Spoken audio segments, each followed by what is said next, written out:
At 3 in the morning, Boston General Hospital's emergency room hummed with the quiet desperation of those who had nowhere else to turn. Connor Mitchell moved through the sterile corridors like a ghost haunting his own life. The fluorescent lights cast harsh shadows under his tired eyes, but he preferred the night shift. Sleep brought nightmares he couldn't escape.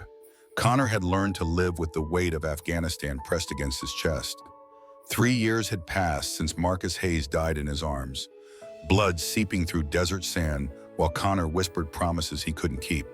The military had discharged Connor quietly after the incident, not for his service record, but for loving another soldier. Don't ask, don't tell had ended, but prejudice lived on in whispered conversations and transferred assignments. Now Connor saved lives in Boston instead of Kandahar. Each patient became his chance at redemption, though he never spoke of the guilt that gnawed at him every waking moment. His colleagues knew him as reliable, compassionate, the nurse who stayed late and never complained about difficult cases. The ambulance arrived at 3:15, sirens cutting through the pre-dawn silence. Tyler Brooks, 22 years old, motorcycle versus delivery truck. Connor recognized the look in Tyler's eyes immediately. Combat veteran, gay, scared, the same fear Connor had seen in mirrors for years. The insurance check came back denied. No coverage. Hospital policy was clear. Stabilize and transfer to county. Tyler would wait hours for an overcrowded public hospital while internal bleeding slowly killed him. Connor had seen this before. Good soldiers dying because bureaucracy moves slower than blood loss. Something broke inside Connor's chest, not his heart. That had shattered years ago. Something deeper. The part of him that had promised Marcus he would keep living, keep fighting, keep being the man who saved people instead of watching them die. Connor pulled his own insurance card from his wallet. His hands trembled as he typed Tyler's information into the system, registering him as domestic partner. It was fraud, desitum. It was illegal. It was right. Benjamin Hayes stood near the registration desk, waiting while his security chief received stitches for a workplace injury. He noticed Connor immediately, something familiar in the younger man's movements. Benjamin had built a shipping empire by reading people, understanding motivations that others missed. Connor moved with military precision, despite wearing scrubs instead of fatigues. When Connor submitted the fraudulent insurance claim, Benjamin witnessed the exact moment a man chose compassion over consequences. The computer system flagged the discrepancy within minutes. Hospital security approached Connor as Tyler was wheeled into surgery. Connor didn't resist. He looked directly at Benjamin, their eyes meeting across the waiting room. Benjamin saw something in that gaze that made his breath catch. Recognition, not of faces, but of souls carrying similar burdens. As security escorted Connor toward the exit, he whispered to Tyler's unconscious form, "Live, soldier. Someone died so you could fight another day." Benjamin Hayes had no idea that the man being removed from his sight was the last person to hold his brother's hand. Connor's apartment in South Boston reflected the life of someone who had stopped planning for tomorrow. Sparse furniture, unpaid bills stacked on a folding table, windows that faced a brick wall instead of sky. His nursing license had been suspended pending investigation. The hospital fired him immediately, citing violation of federal healthcare fraud statutes. The panic attack hit him as he sat on his unmade bed, reading the termination letter. Suddenly, he was back in Afghanistan, being pulled from Marcus's unit after someone reported their relationship. The same feeling of powerlessness, the same taste of injustice. Connor's chest tightened until breathing became mechanical. Something he had to remember to do. Across the city, William Martinez spread documents across Benjamin Hayes' mahogany desk. Benjamin's assistant had worked through the night, pulling military records and hospital reports. What he found made Benjamin's coffee grow cold in his cup. Sergeant Connor Mitchell, discharged under investigation from the 101st Airborne Division. Distinguished service record, Purple Heart recipient. Medical training that saved dozens of lives in combat zones. His commanding officer's final report mentioned personal conduct incompatible with military service. Code words that meant everything and nothing. William's voice was careful as he continued reading. Mr. Hayes, there's more. Connor Mitchell was assigned to the same unit as your brother. They served together for 18 months. Benjamin's hands stilled on his fountain pen. Marcus had written letters home, brief updates that revealed nothing about daily life in a war zone. But there had been one name mentioned occasionally: Connor, always in context of medical situations or dangerous missions, never alone. William placed a yellowed envelope on the desk, Marcus's final letter home, still sealed. Benjamin had never opened it, couldn't bear to read his brother's last words. Now William slid it toward him with gentle insistence. Benjamin's fingers trembled as he broke the wax seal. Marcus's familiar handwriting filled 2 pages, but one paragraph made the room spin. Ben, I need you to know about Connor Mitchell. He's more than my medic, more than my friend. I love him, and he loves me. We got married last month under Massachusetts law, with our dog tags as rings. If something happens to me, please find Connor. He thinks he's alone in the world, but he has family. He has you. The letter fell from Benjamin's hands. Marcus had been gay. Marcus had been married. Marcus had died believing that Connor would find acceptance with the Hayes family, never knowing that his brother would spend 3 years grieving a stranger. Dr. Sarah Chen had worked the emergency room for 15 years. She called Benjamin directly after William contacted the hospital. Her voice carried the weight of someone who had watched good people destroyed by bad systems. Mr. Hayes, Connor Mitchell is the best nurse I've ever worked with. He's saved more lives than any doctor on our staff. Last week, he gave CPR for 30 minutes to bring back a homeless veteran's overdosed friend. He used his own money to buy antibiotics for a grandfather who couldn't afford prescription medicine. That insurance fraud, Connor knew exactly what he was risking.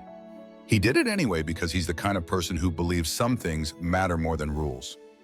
Benjamin hung up the phone and stared at Marcus's letter. His brother had loved a hero. Connor wasn't just a stranger who had served with Marcus.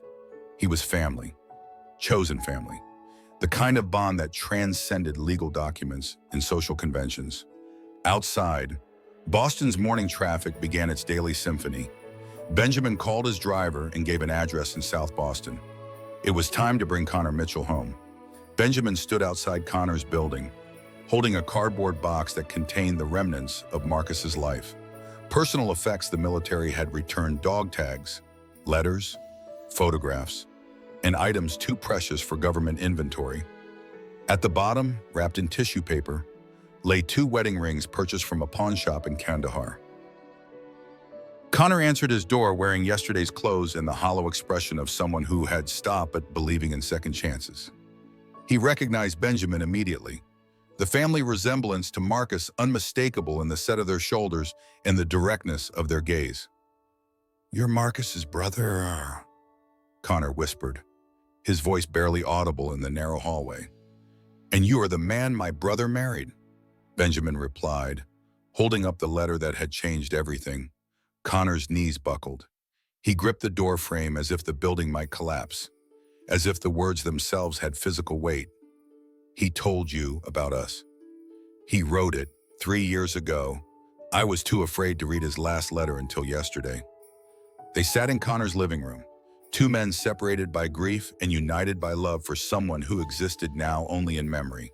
Connor's apartment felt smaller with Benjamin in it, not because of his physical presence, but because successful men carried the assumption that spaces would expand to accommodate them. Connor had learned to make himself smaller, to need less, to expect nothing. Benjamin opened the box carefully, reverently. Each item told part of a story Connor had thought was his alone to carry. Marcus's favorite book, worn pages marked with notes Connor had written during long nights in the desert. A photograph of Connor sleeping against a transport truck. Marcus's handwriting on the back reading, "My peace in the storm." "He wrote about you in every letter," Benjamin said, his voice thick with emotion. "Not by name at first, just references to the medic or my friend. But I can see it now. The way he described you. Connor. He was talking about the person he loved." Connor took the wedding rings with shaking hands. They were simple silver bands, scratched from desert sand and rough use. He slipped Marcus's ring onto his thumb, the only finger where it would fit. We had 10 minutes for the ceremony. Father Rodriguez from Base Chapel. 2 witnesses who swore they'd never tell. Marcus said if he died, I should find his family. He said you would understand about love that society doesn't recognize. Benjamin felt something crack open in his chest. I built companies while you two fought for freedom. I made money while Marcus made sacrifices. I was safe while you both risked everything. Connor, I owe you a debt I can never repay. You loved my brother. You tried to save him. You gave him happiness in a place where happiness was forbidden. I failed him, Connor said, the words torn from some deep place. The IED blast was massive, shrapnel everywhere. He was conscious for 3 minutes, just long enough to tell me he loved me and make me promise to keep living. I've been trying to die slowly ever since. They cried together then, 2 men who had never met but who shared the same loss, the same guilt, the same love for someone whose life had been cut short by violence and prejudice. Connor's tears were the first he had shed since Marcus's funeral, where he'd stood in civilian clothes at the back of the church, unrecognized and unacknowledged. Pastor Mike Rodriguez found them there an hour later. Benjamin had called him, needing someone who understood grief and grace in equal measure. Pastor Mike was one of the few LGBTQ affirming chaplains in Boston, a man who had performed countless unofficial ceremonies for couples society refused to recognize. Connor, Pastor Mike said, his voice gentle but firm, Marcus wouldn't want you to carry this guilt. Love doesn't demand martyrdom. It demands that we live fully, that we honor memory through hope rather than despair. As sunset painted Connor's brick wall window orange, Benjamin placed Marcus's ring on Connor's finger. Not as a proposal, but as a promise. You're not alone anymore. Your family, Marcus made sure of that. Connor looked at the ring, then at Benjamin's face where he could see echoes of Marcus in the curve of his smile. Maybe Marcus sent you to save me like I couldn't save him. For the first time in 3 years, Connor believed tomorrow might be worth seeing. 6 months later, Connor stood before the Vietnam Veterans Memorial Wall in Boston Common, reading names carved in black granite. Benjamin stood beside him, both men wearing dress uniforms Connor had thought he would never touch again. The Marcus Hayes Memorial Fund had been officially established, with Connor as executive director and office in a converted warehouse overlooking Boston Harbor. Working together had been awkward at first. Connor understood trauma and healing. Benjamin understood systems and resources.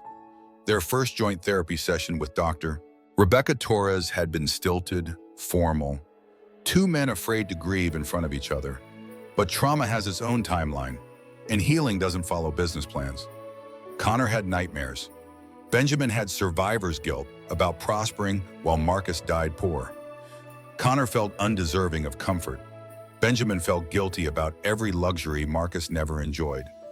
Dr. Torres helped them understand that grief shared is grief diminished, that Marcus's memory could be a bridge instead of a barrier.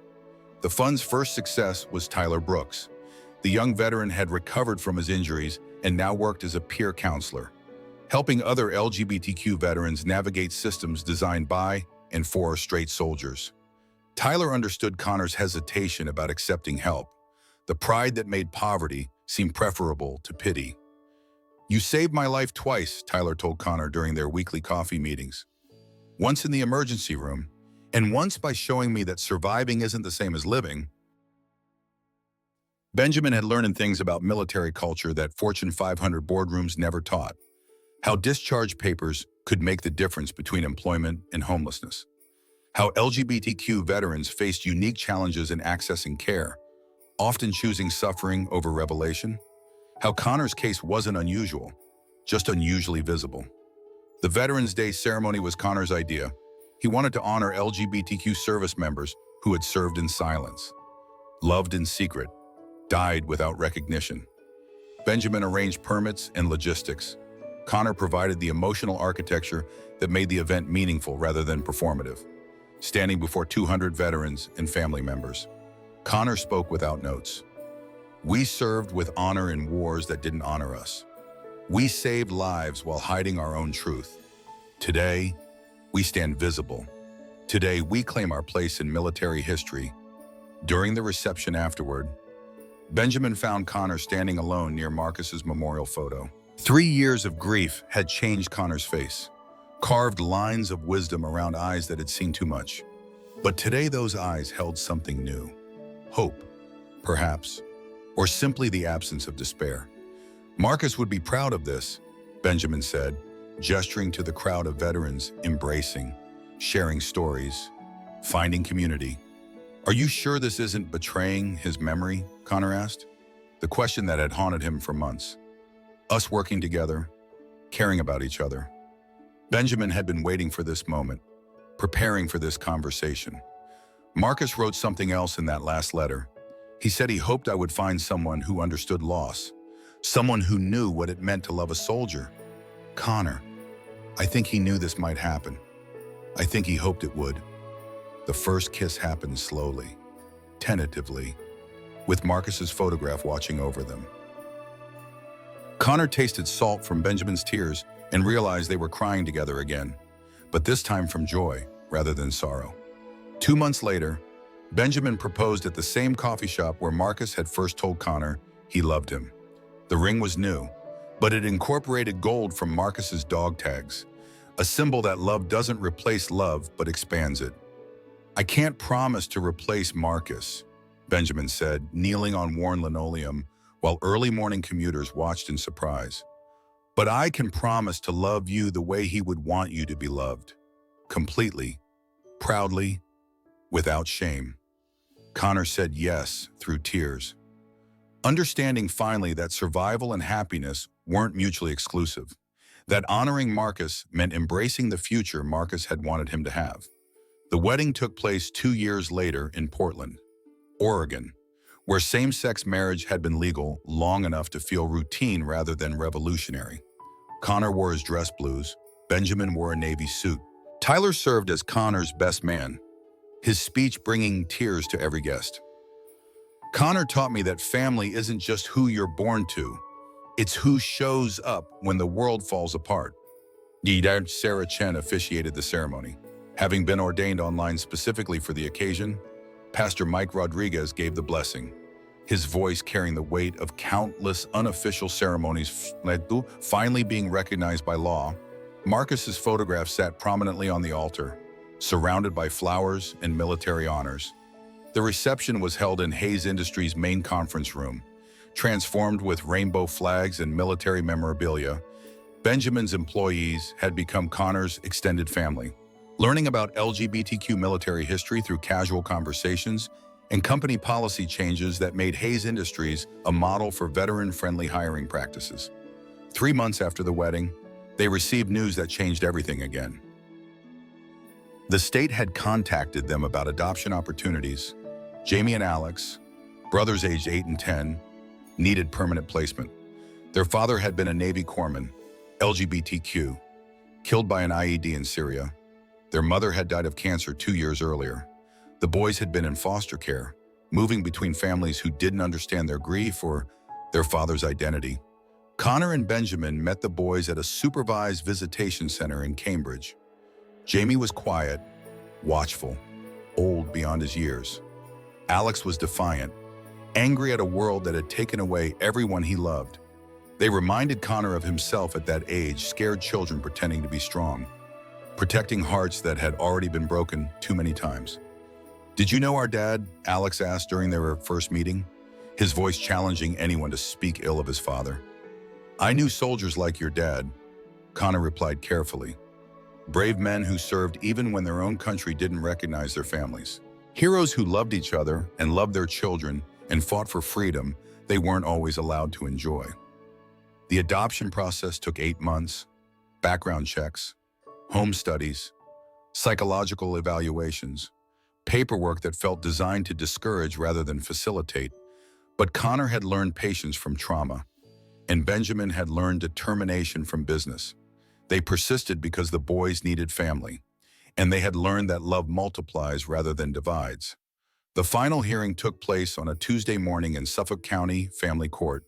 Judge Patricia Walsh, a grandmother with 40 years of legal experience, looked over their file with the thoroughness of someone who understood that children's futures hung in the balance of her decisions. "Gentlemen," she said finally, "I've reviewed your application extensively.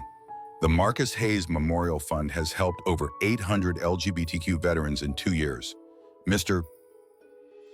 Mitchell, your testimony before Congress regarding veteran healthcare inequality helped pass meaningful legislation. Mr. Hayes, your corporate policies have become a national model for LGBTQ inclusion. Most importantly, these boys trust you. That trust isn't given lightly by children who have lost everything." When she signed the adoption decree, Jamie and Alex officially became Mitchell Hayes family members. Connor's first act was to take them to Boston General Hospital, where a new wing had been named the Marcus Hayes Emergency Care Center. A plaque near the entrance read, "No patient turned away for inability to pay." 6 months later, Connor testified before a Senate subcommittee about veteran healthcare inequality. Alex sat in the gallery wearing a tie Connor had helped him choose, Jamie beside him taking notes for a school report about his family. Benjamin watched from the witness table, pride evident in his smile as Connor spoke with authority about systemic problems and achievable solutions. "Senators," Connor concluded, "when we say leave no soldier behind, we must mean all soldiers, gay soldiers, trans soldiers, soldiers whose families don't look like magazine covers, but love with the same fierce loyalty that makes them willing to die for strangers' freedom." The Connor Mitchell Act passed Congress 6 months later, guaranteeing emergency medical care for all veterans regardless of insurance status or discharge classification. President Martinez signed it during Pride Month, with Connor, Benjamin, Jamie, and Alex watching from the Rose Garden. That evening, in their home overlooking Boston Harbor, the Mitchell Hayes family gathered for dinner. Jamie had learned to cook Marcus's favorite recipe from letters Connor had saved. Alex proudly wore his father's Navy dress uniform to school presentations about military families. As they said grace before eating, Connor's voice was steady and strong. "We're grateful for second chances, for love that survives loss, for families built from choice rather than chance. Marcus, your love lives on in every life we save, every heart we heal, every child we protect." Benjamin squeezed Connor's hand under the table, their wedding rings clicking together softly. Outside their window, Boston Harbor reflected sunset colors that reminded Connor of peace rather than war, of possibility rather than tragedy. Love hadn't erased the past, but it had rewritten the future. Marcus's greatest gift wasn't just the love he gave Connor, but the love he made possible by believing that happy endings could grow from tragic beginnings. What would you do if love gave you a second chance to build the family you thought you'd lost forever? Remember, the strongest families aren't built from perfection, but from people brave enough to love again after loss. Subscribe to Heart Stories for more tales of resilience, love, and the power of chosen family.